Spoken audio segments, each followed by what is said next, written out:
Hello, my name is Nina. I am 24 years old, and I live in Bogota, Colombia. I work as a graphic designer at a small company called Creative Minds. I love creating art, taking photos of beautiful places in my city, and spending time with my cat, Luna. Luna is black and white, and she is 3 years old. She likes to sit next to me when I work on my computer. I am a friendly person, and I am very curious about the world. I enjoy meeting new people and learning about different cultures. Today, I want to tell you about something amazing that happened to me during my journey to learn English. 3 years ago, my English was very basic. I only knew a few words like hello, thank you, and goodbye. I could count to 10 and say my name, but that was all. I felt very nervous when tourists asked me for directions in my city. I would smile and point, but I couldn't have a real conversation. At that time, I worked at a local coffee shop called Café Montaña in the historic center of Bogota. Our coffee shop was small but cozy, with wooden tables and colorful Colombian decorations on the walls. Many foreign visitors came to our coffee shop every day. They came from the United States, Canada, England, Australia, and many other countries. I wanted to talk to them about Colombia and ask them about their countries, but I couldn't. This made me sad and frustrated. I would watch my manager, Diego, speak English with the tourists. He wasn't perfect, but he could understand them and give recommendations. I wanted to do that too. One rainy afternoon in April, an old American man visited our coffee shop. It was quiet that day because of the heavy rain. The streets were empty, and we had few customers. The American man sat alone by the window. He had a book with him, and he looked peaceful as he watched the rain fall on the busy street outside. I served him coffee, our special Colombian blend, and he smiled at me. "Thank you," he said. "You're welcome," I replied, using one of the few English phrases I knew. The American man became a regular customer at our coffee shop. He came every afternoon around 3 o'clock. After a week, I learned that his name was Mr. Johnson, and he was a retired English teacher from Chicago. He was 65 years old and had white hair and kind blue eyes. He visited Colombia to write a book about South American coffee. He always carried a small notebook where he wrote his thoughts about different coffee types. He was friendly to everyone, but especially nice to me. When I served his coffee each day, he would teach me one new English word. On Monday, he taught me delicious to describe the coffee. On Tuesday, he taught me weather so I could talk about the rain. On Wednesday, it was busy to describe the coffee shop. I was surprised at how patient he was with me. Even when I made mistakes with pronunciation, he never laughed at me. Instead, he encouraged me to try again. He would say the word slowly, and then I would repeat it. Sometimes he would write the word in his notebook so I could see how it was spelled. After a month of these small lessons, I had learned about 30 new English words. I started to feel more confident. I could say simple things to the tourists like, "The coffee is delicious," or "The weather is nice today." The tourists were always happy when I tried to speak English with them. They would smile and speak slowly to help me understand. After a month of these daily mini lessons, I decided to ask Mr. Johnson for more help. One day, when the coffee shop was not busy, I approached his table nervously. "Mr. Johnson," I said slowly, "can you teach me more English, please? I want to learn more than one word a day." Mr. Johnson smiled widely, showing his slightly crooked teeth. His eyes crinkled at the corners. "Of course, Nina. he replied with a warm smile. I would be happy to help you. Meet me here tomorrow after your work ends. I felt excited and nervous at the same time. The next day, I finished my shift at 5 p.m. I quickly changed from my coffee shop uniform into my regular clothes, jeans, and a red t-shirt. Mr. Johnson was waiting for me at his usual table by the window. He had brought some books and papers with him. Our English lessons began that day. Mr. Johnson was an excellent teacher. He brought simple English books with colorful pictures and easy words. He also had flashcards with common English words and phrases. We started with basic greetings and everyday conversations. Good morning. How are you today? He would ask. I am fine, thank you. And you? I would reply. We practiced these simple exchanges many times until they felt natural to me. My coworker, Carlos, soon noticed what was happening. Carlos was 22 years old and studied engineering at the local university. He also wanted to improve his English for his studies and future job opportunities. Can I join your lessons? Carlos asked me one day. When I asked Mr. Johnson, he happily agreed. The more students, the better, he said. So Carlos joined our after-work English lessons. Sometimes we would sit in the coffee shop for 2 hours, practicing English together. Mr. Johnson was creative with his teaching methods.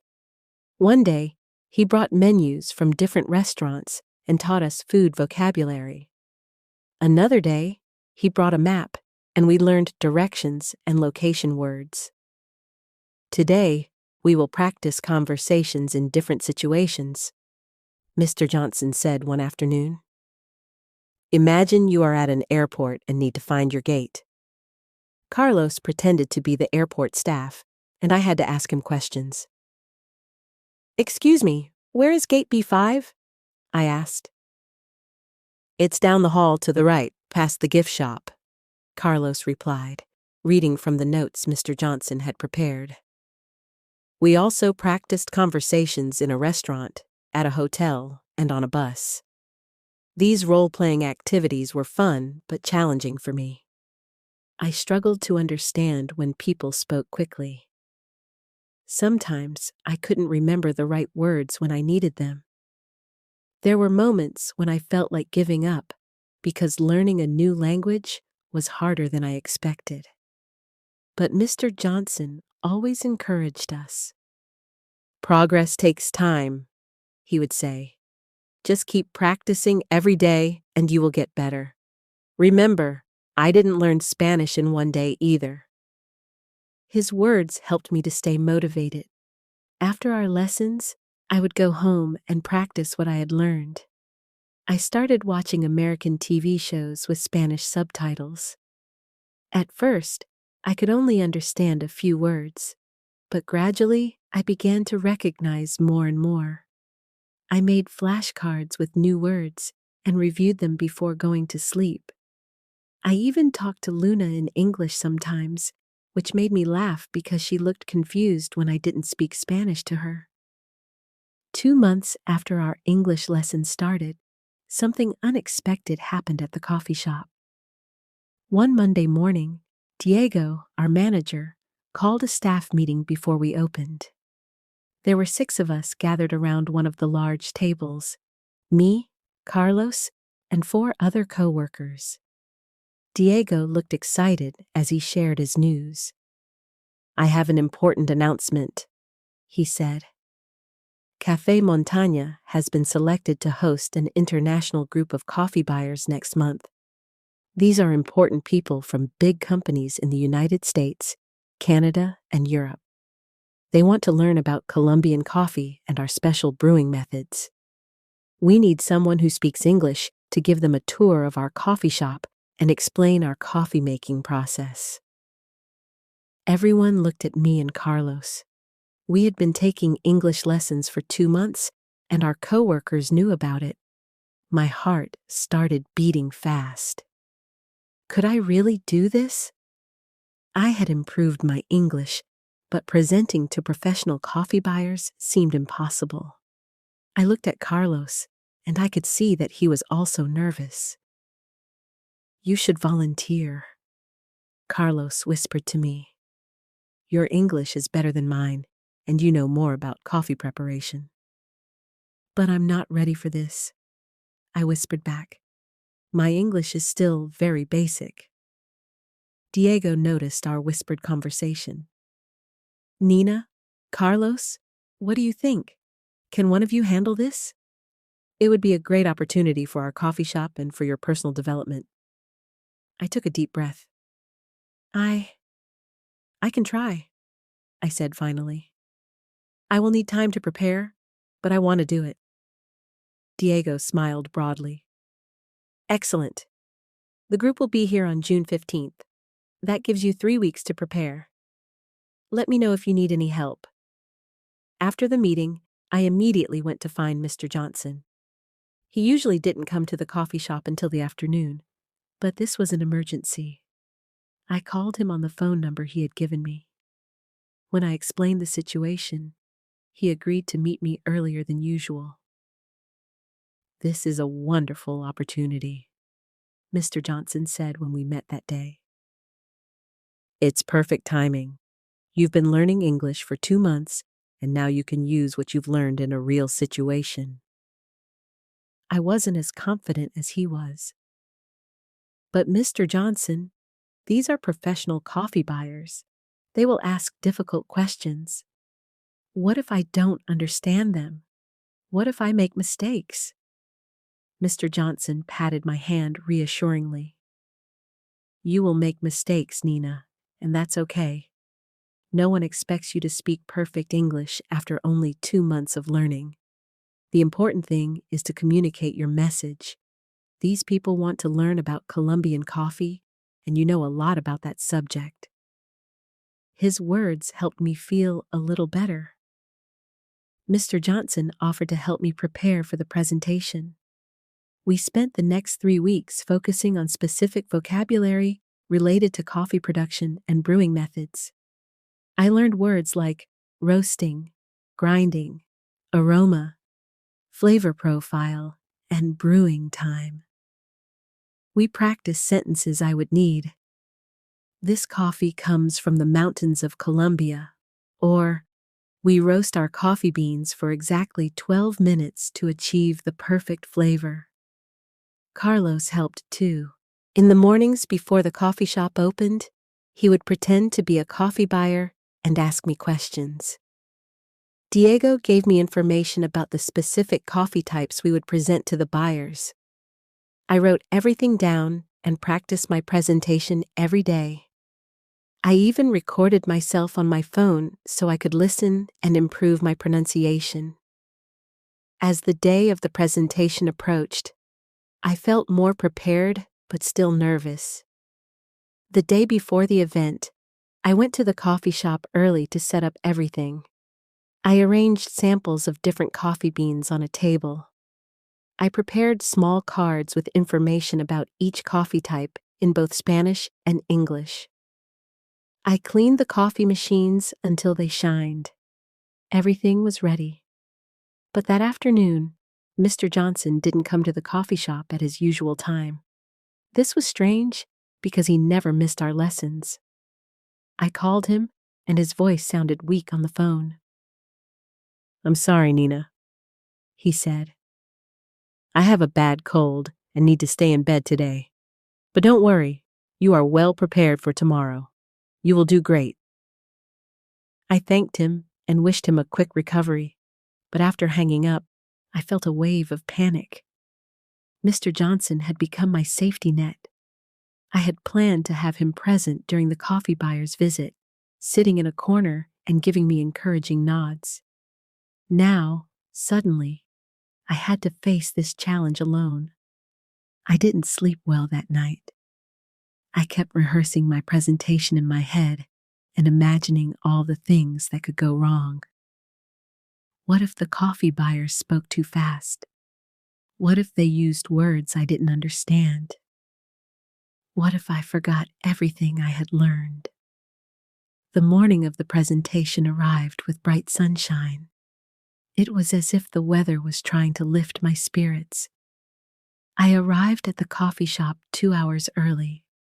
I wore my best clothes, black pants and a white blouse with the coffee shop's logo. I arranged and rearranged the coffee samples. I checked the coffee machines multiple times. Diego arrived and noticed my nervousness. "Relax, Nina," he said kindly. "You have prepared well. Just be yourself and share your passion for coffee. That's what these buyers want to see." At 10 a.m., the coffee buyers arrived. There were 10 of them from different countries.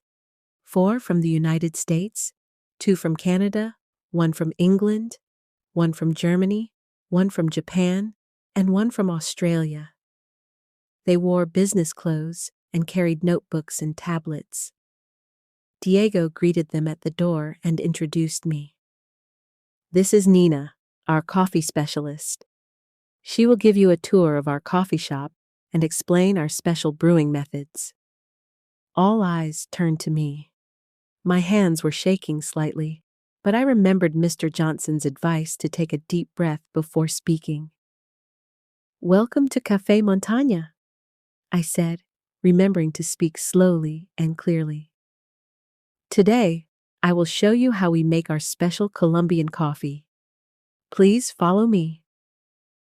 I led the group to the first station where we had different types of coffee beans displayed.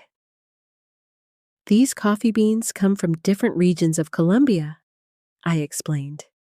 "Each region has a unique climate and soil, which gives the coffee its special flavor." As I began the tour, something wonderful happened. The words started flowing more naturally than I expected. I remembered the coffee vocabulary Mr. Johnson had taught me. When I couldn't think of an exact word, I found another way to explain my meaning. The coffee buyers listened attentively and nodded as I spoke. They seemed genuinely interested in what I was saying. We moved from station to station around the coffee shop. I showed them how we sort the beans, roast them, grind them, and finally brew the perfect cup of coffee. At each station, I explained the process and answered questions. Some questions were easy.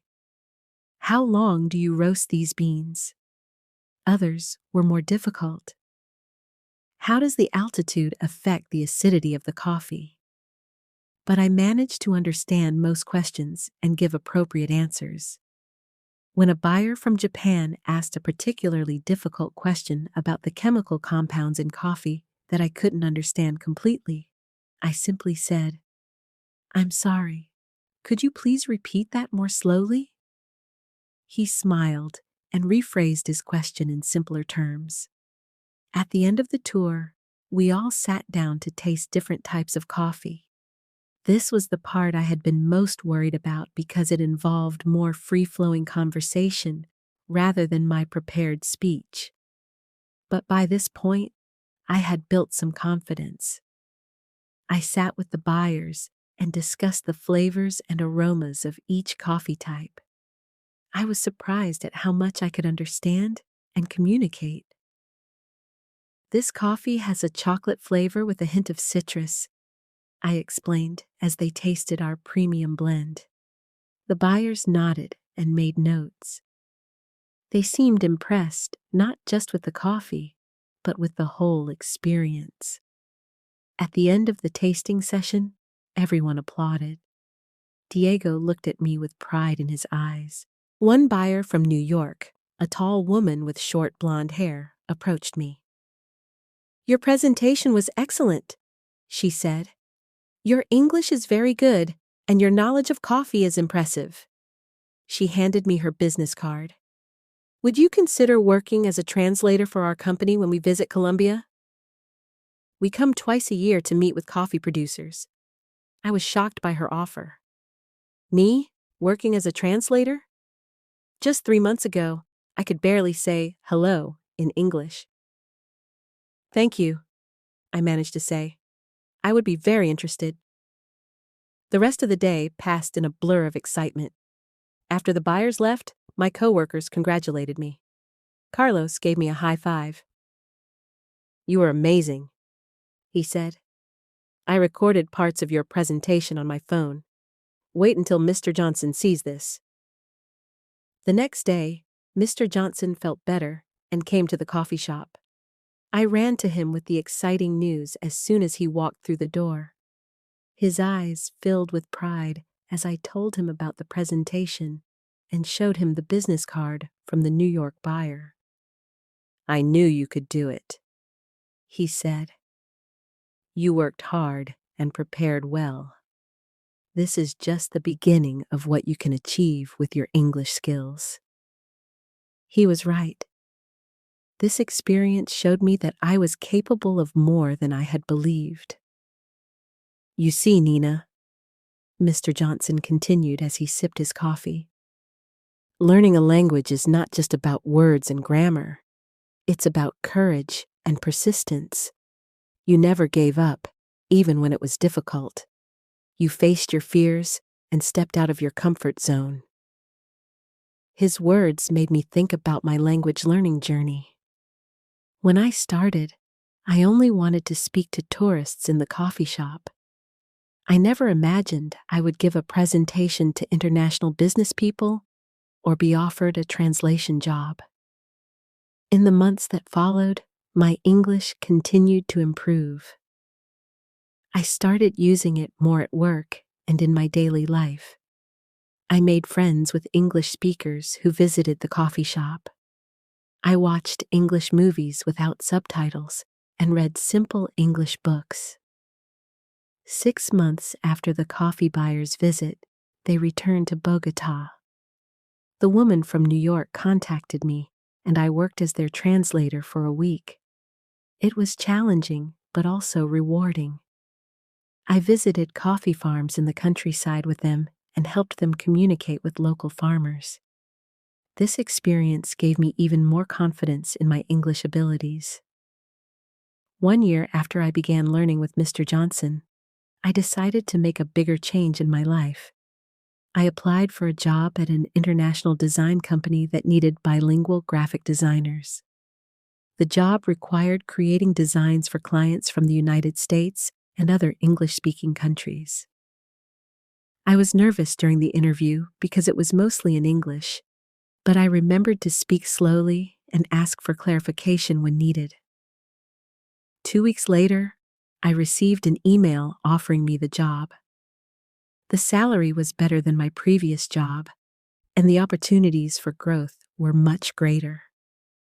Today, I still work as a graphic designer at the international company, but my role has expanded. I help with client communications and translate design briefs. I also create materials in both Spanish and English. My English isn't perfect, and I still make mistakes, but I can communicate effectively. I continue to learn new words and expressions every day. Mr. Johnson and I remain good friends. He finished his book about South American coffee and even included a chapter about our coffee shop and my English learning journey. We meet once a week for coffee, but now we spend half the time speaking in English and half in Spanish. He is learning Spanish, and I help him just as he helped me with English. My journey taught me many important lessons. I learned that small daily practices can lead to big achievements. Just by learning one word a day, I built a foundation that grew into real communication skills. I learned that making mistakes is an essential part of the learning process. Every time I said something incorrectly, I actually learned more than when I said something right.